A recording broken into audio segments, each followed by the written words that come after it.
Hola, mi nombre es Zaira Santana, soy maestra especialista en educación física y licenciada en psicopedagogía y a su vez soy la directora del gabinete psicopedagógico de Psicotuer, que es la unidad de psicopedagogía que está insertada en el Hospital de La Paloma. Mi especialidad es el TDAH, que fue acerca de lo que fue la tesis doctoral por la que conseguí el doctorado y es la especialidad en Ciencias Humanas, Sociales y Jurídicas a través de la Universidad Internacional de Cataluña. Yo utilizo mucho el programa o el software en sí para ofrecer un feedback a los padres o a los propios alumnos, ya sean niños o ya sean adultos, para que vean cómo es su comportamiento y poder encontrar habilidades o estrategias y herramientas que les puedan ayudar a mejorar. Consultas siempre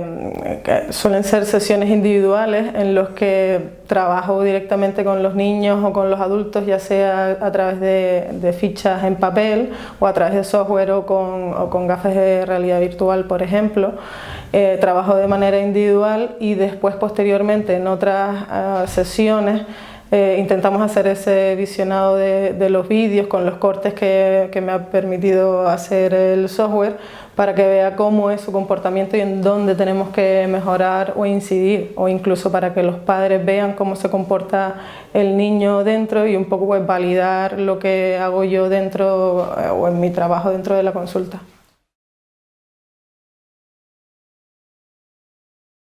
El vídeo lo he incorporado ahora usando el software de coding, ya que antes no existía, o al menos yo no conocía ninguna herramienta que me permitiera hacer esto. Por tanto, antes no podía utilizar el videoanálisis y simplemente me dedicaba o intentaba que ellos creyeran mi palabra o que los padres creyeran mi palabra y poco más, pero no podía utilizar el vídeo, al menos no de una manera tan eficaz. En cualquier caso siempre sí que se podrían hacer vídeos, pues porque tenemos otras herramientas como los móviles o las cámaras de vídeo de toda la vida, pero no me facilitaba el visionado posterior, porque tenía que enseñarles todo el vídeo, me acarreaba muchísimo trabajo extra en mi casa, los fines de semana y demás. Por tanto, terminaba por no utilizarlo. Entonces, en este caso, con la herramienta de coding sí que puedo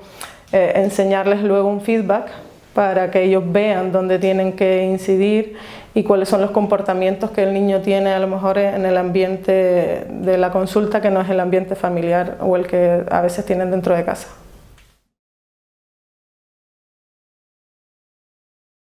El software evidentemente me permite ahorrar tiempo, pues porque en el momento de la consulta yo no puedo estar haciendo el seguimiento, en mi caso, pues porque el niño me demanda. Suelen ser clases o sesiones individuales, entonces el niño o el adulto en sí, porque tengo pacientes que son adultos, entonces me demandan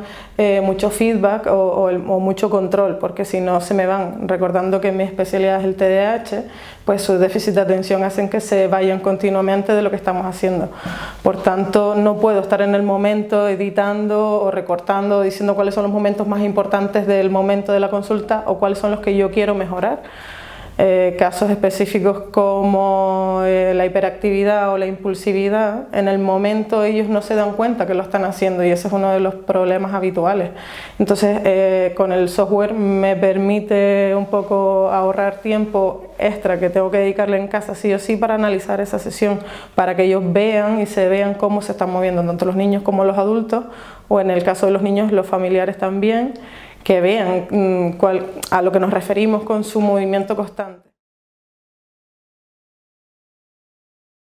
Los padres necesitan ver cómo se comporta su niño o cómo deberíamos muchas veces orientarlos en cuanto a la educación o qué métodos pueden utilizar. Entonces, enseñándoles esos pequeños cortes de vídeo, el niño o los padres van viendo qué métodos utilizamos nosotros o qué herramientas podemos utilizar nosotros o a qué nos referimos cuando hablamos de impulsividad. Entonces, eso que yo les voy enseñando de esto es impulsividad, que es lo que a lo mejor tú no eres capaz de reconocer habitualmente, tienes que intentar corregirlo así en este caso, o siempre igual, al menos durante tanto tiempo. Entonces, tienen que verlos porque yo se lo explico y al final terminan imaginándose cómo sería, o lo leen, pero muchas veces estos padres no entienden qué es lo que están leyendo o a qué se refiere ese ejemplo de impulsividad. En cambio, si se lo enseño, que es ese feedback del que hablamos en el vídeo, le digo, eso es impulsividad y eso te pasa a ti en casa, ¿sí o no? Sí, vale, pues entonces tienes que hacer esto. Mi principal sensación es que cada vez puedo hacer más, es decir, siguen surgiendo nuevas ideas, nuevas herramientas, nuevos botones con el propio software que me permiten afianzarme o ahondar más en cuáles son las posibilidades que puedo llegar a tener en mi consulta, tanto con los propios pacientes como con los familiares, que al final no deja de ser una idea de crecimiento y eso es lo que más me permite o lo que más ahora mismo más me emociona, por así decirlo, del software, que puedo seguir haciendo más cosas e innovando y mejorando, ampliando sobre todo.